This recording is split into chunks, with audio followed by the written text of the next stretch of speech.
Assalamualaikum warahmatullahi wabarakatuh. Welcome back to the Nadun Channel. Apa kabar anak-anakku semuanya? Semoga kalian semuanya sehat dan siap mengikuti pelajaran kali ini ya. Dalam video pembelajaran kali ini, Ibu akan menyampaikan materi tentang perkembangan kolonialisme dan imperialisme di Indonesia. Silakan disimak ya. Kompetensi dasar: menganalisis kedatangan dan perkembangan penjajahan bangsa Eropa serta dampaknya bagi bangsa Indonesia.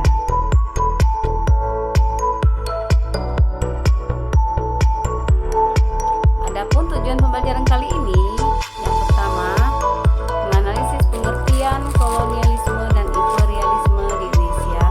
Yang kedua, menganalisis latar belakang penjajahan samudera bangsa Eropa ke Indonesia.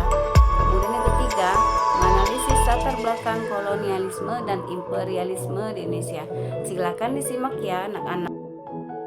Materi perkembangan kolonialisme dan imperialisme di Indonesia, kelas 11. Yuk cari tahu apa pengertian kolonialisme dan imperialisme di Indonesia.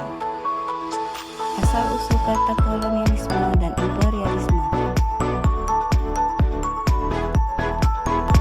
Kata kolonialisme berasal dari kata kolonus, bahasa Yunani, artinya petani, atau koloni, bahasa Inggris, artinya pemukiman, atau kolonia dari bahasa Latin, artinya tanah atau daerah jajah.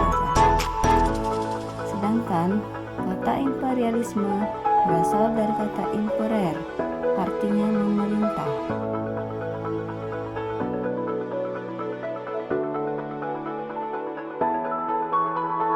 Pengertian kolonialisme dan imperialisme.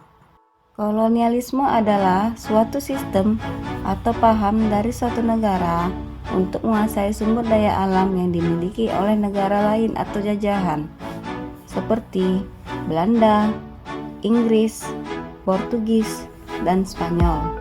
Sedangkan imperialisme adalah suatu sistem atau paham dari suatu negara bertujuan untuk menanamkan pengaruh atas negara atau mengambil aspek-aspek negara yang dijajahnya, misalnya ekonominya.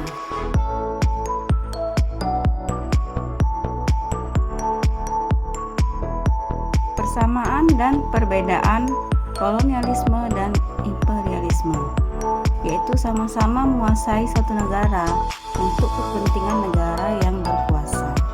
Perbedaannya, jika kolonialisme menguasai dan mengatur negara yang dijajahnya secara utuh, seperti dalam ekonomi, sosial, politik, dan agama, atas negara jajahan. Sedangkan imperialisme menguasai secara tidak langsung negara yang dijajahnya, misalnya dalam perekonomiannya untuk dijadikan daerah pemasaran.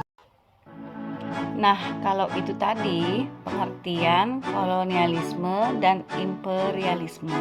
Kalian sudah mulai memahami kan pengertiannya? Oke, sekarang kita mulai lanjutkan dan simak penjelasan berikutnya.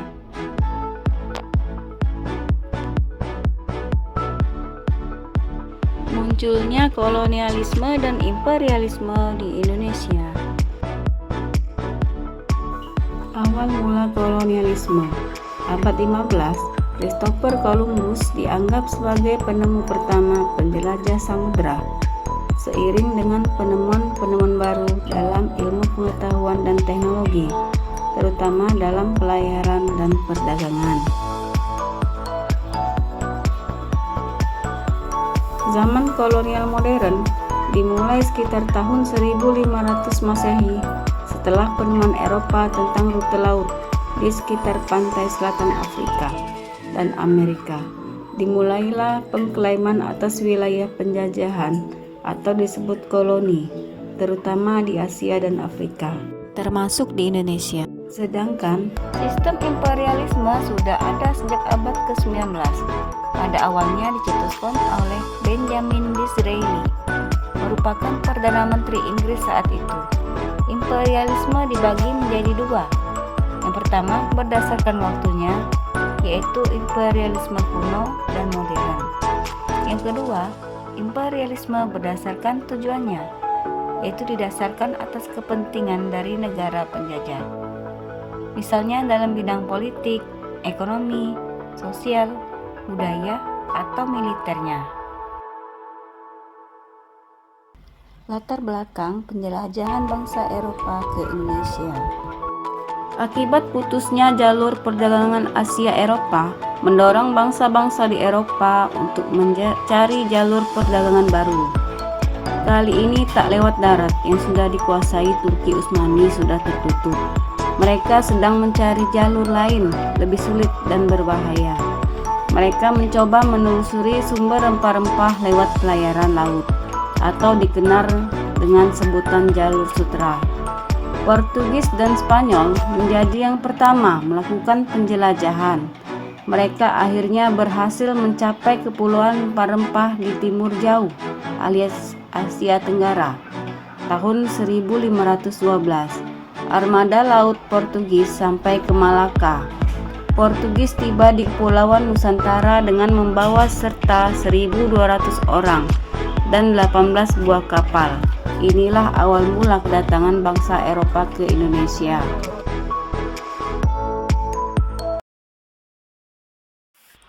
Faktor-faktor penyebab bangsa Eropa menjelajahi samudra.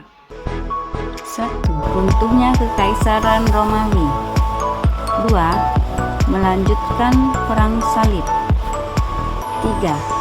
Jatuhnya kota Konstantinopel ke Turki Utsmani. 4. Semangat, gold, glory, dan gospel. Penyebab mengapa rempah-rempah begitu diburu oleh bangsa Eropa? Karena rempah-rempah memiliki banyak manfaat. Selain penambah cita rasa makanan, rempah juga memiliki nilai gengsi bagi para bangsawan di Eropa. Lebih dari itu, rempah-rempah juga dimanfaatkan untuk penghangat tubuh, pengawetan makanan, penguburan jasad, pewangi, bahan baku kosmetik, serta sarana pemujaan. Trinitas rempah yang berharga saat itu, yaitu pala, lada, cengkeh. Latar belakang kolonialisme dan imperialisme di Indonesia. Tujuan kedatangan bangsa Eropa awalnya yaitu untuk membeli rempah-rempah. Namun, setelah banyak mendapat informasi sumber rempah-rempah, bersamaan itu meningkat pula kebutuhan akan rempah di Eropa. Mereka pun mengklaim bahwa daerah yang dikunjunginya sebagai daerah kekuasaannya. Dimulailah monopoli hasil pertanian rempah-rempah dan mengeruk kekayaan alam sebanyaknya. Dengan adanya monopoli rempah-rempah ini, bangsa Eropa menjadi satu-satunya pembeli. Bahkan harga rempah ini pun sangat ditentukan oleh mereka. Akibat monopoli ini dilakukan dengan pemaksaan, berubah ingin menguasai sumber daya alamnya, dan melakukan tindakan yang disebut kolonialisme. Dikenalnya Indonesia sebagai daerah penghasil rempah-rempah terbesar, membuat Indonesia mulai dicari oleh bangsa Eropa karena banyak manfaat sehingga banyak dibutuhkan. Mereka beli dengan murah, tentu akan menguntungkan karena dijual mahal. Pemilik rempah juga sebagai simbol kejayaan seorang raja saat itu. Dari faktor-faktor tersebut, banyak bangsa Eropa berusaha menemukan daerah penghasil rempah-rempah, salah satunya Indonesia. Baiklah anak-anak, sampai di sini dulu materi kita kali ini. Sampai bertemu pada materi berikutnya ya. Assalamualaikum warahmatullahi wabarakatuh.